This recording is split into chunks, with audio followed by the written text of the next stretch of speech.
7:46 right now on WCNC Plus. Turning now to your forecast, and some of the Carolinas dealing with severe weather and tornadoes. Chris is here to tell us all about it. Yeah, and just to be clear, not today. Today is my pick of the week. We are good to go. But the tornado action that we're talking about is there was actually one that was reported here in North Carolina yesterday, and it was late on Saturday night. Maybe you were up late with Brad.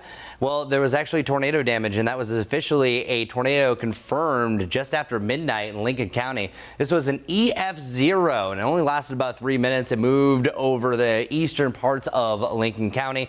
It moved 1.36 miles. The max width was about 20 yards. It's pretty small for a tornado.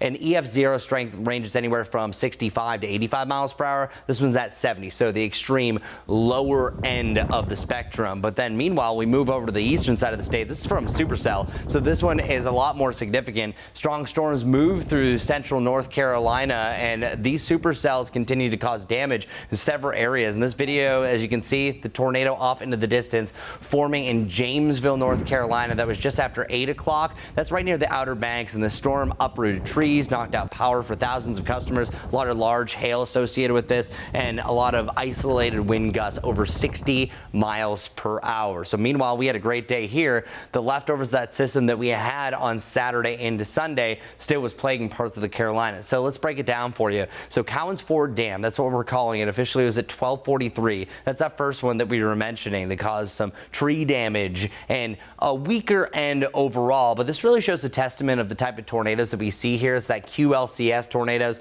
that quickly spin up something along the line. These come out of nowhere and they happen really fast. So that sparked the tornado warning, and there was a lot of broad rotation that came from that. Here's the other tornado that we were just talking about, the amount of hail damage that came from this. A supercell is a rotating thunderstorm. 100% of all supercells will produce a hailstone of some size, oftentimes up to golf ball, even baseball size hail, especially over in the central parts of the United States. But the official reports for this is actually drone video that was showing that video that we just saw. Multiple reports of brief touchdowns associated with this. There was also a couple of reports of funnel clouds associated with this. But check this out. I'm actually going to jump over to the green screen. This is a classic supercell signature that we have left over. Whenever you have this little hook that's associated, this little guy right here, that shows it. So this had a nice little hail core that was in there. Oftentimes it's within this hook that you can have a tornado that spun out. It was actually this system right here to the north. The amount of lightning that came for this, whenever you have a lot of those positives, shows how tall that storm got up in the atmosphere. So luckily we didn't see these. And it's also the eastern side of the Carolinas also has another name known as Carolina Alley. So that's our tornado alley that's typically along the I-95 corridor.